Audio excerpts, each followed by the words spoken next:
Hello there, ladies and gentlemen, and welcome once again to another episode of the Cider Drinker.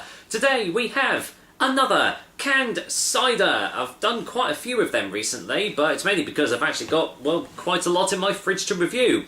A few weeks ago, I and my fiancée went to Cambridge for a few days, and there was a wine merchant just opposite the Cambridge University and Chapel, and I had a look inside, and lo and behold, they did beers and ciders as well. So I got a couple that I brought back with me, and one of them was this one here. It's a collaboration cider. It's from Hobo Beer and Company, and it is a can of their East Coast cider, which comes in at 5.1% ABV in these little 330ml cans. Now, why do I say a collaboration? Well, I did a little bit of research on the website. They haven't been going around, they haven't been around for too long actually. They've been around since 2012 when they released their Czech Pilsner Lager.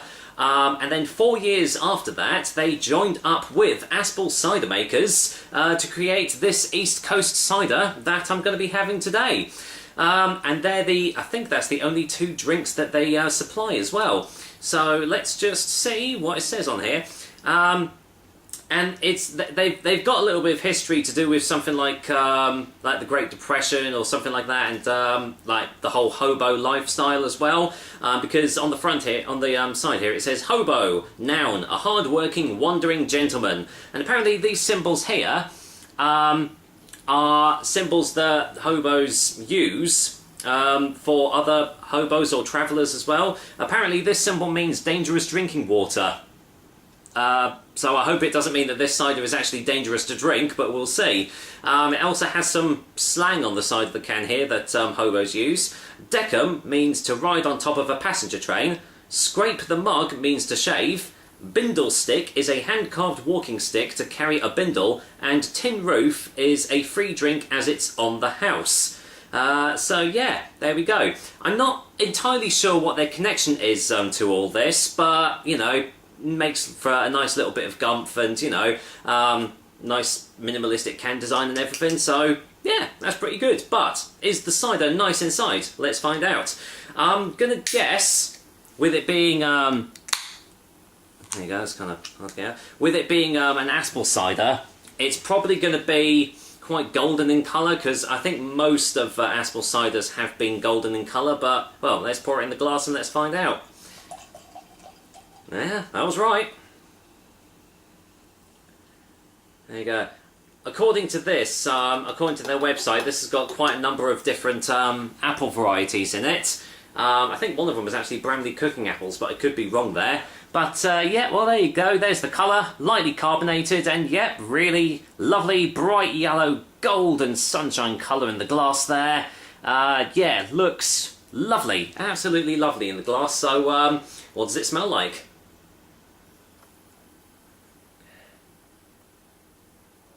Not a whole lot, to be fair. Fairly sweet. A slight acidity on the nose there. Getting a...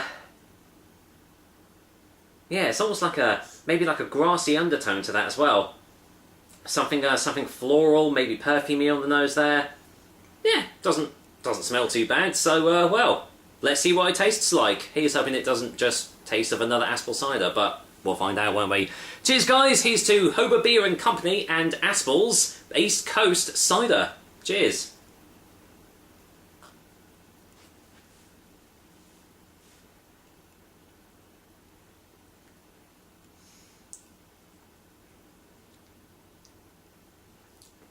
It tastes fresh.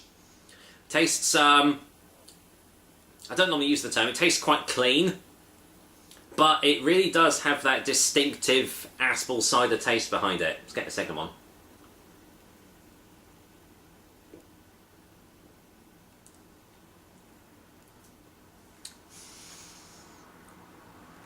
It's alright.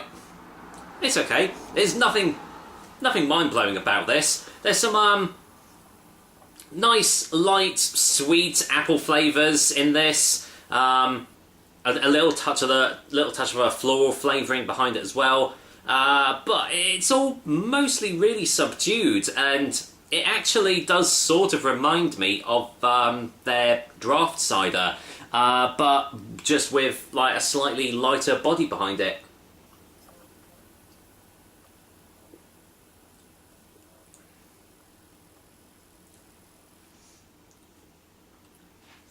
Yeah, there's nothing offensive about that cider at all. It's yeah, just a little bit one-dimensional, I would say, in its tastes. It's, yeah, as I said, the floral taste, the light sweetness is there. There's not really much of an aftertaste. A slight sweet aftertaste, but nothing really overpowering or, you know, in your face. And that's about it, really. I can see it being refreshing, definitely. Because as I said, you know, it's light, it's fresh, it's quite clean tasting as well. So yeah, especially with the hot summer that we've been having, you know, this is a really good, refreshing cider. But unfortunately, not really any major, massive wow tastes to it. But if you just want something that's going to quench your thirst, it does the job quite well, I think. So, well, let's get a final taste before a final verdict, anyway.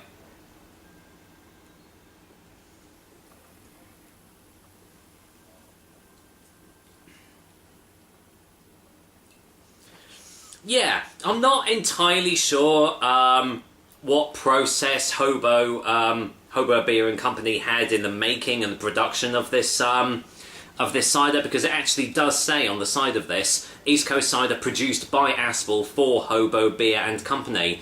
So yeah, I'm not exactly sure, you know, what sort of processes they had a hand in the production of this. It'd be interesting to know. But yeah, it definitely tastes like an Aspall cider. If you've tried Aspall Draft, you sort of know what this one is like. It's just a little bit lighter in body, a little bit on the sweeter side, but essentially all the sort of characteristics of the draft is there. And also, I'm not entirely sure why it's an East Coast cider as well. I was thinking it was going to like play in the hands of like East Coast IPAs or something like that. But the fact that Hobo Beer and Company are situated in London, Great Eastern Street, London, I don't know, East Coast, I must say it's a first for me. Never really heard of an East Coast cider, so if you guys have any more info into what an East Coast cider is, then, well, let me know. Apparently that's what it tastes like. But for a final verdict, Hobo Beer and Company and Aspall's East Coast cider is getting a 6 out of 10. Yeah, as I've said, there's nothing offensive about it, there's nothing bad about it. It's just a nice, refreshing, sessionable sort of cider. That's about it, really. So there we go, another episode of the Cider Drinker for you guys. I hope you liked it, and as usual, I will be back with another delicious and tasty cider soon, and I'm pretty sure it is going to be from a bottle this time, not from a can. Until then, well, as I've already said, this is definitely going to quench my thirst on this blisteringly hot day that we're having. Take care, guys. Until next time.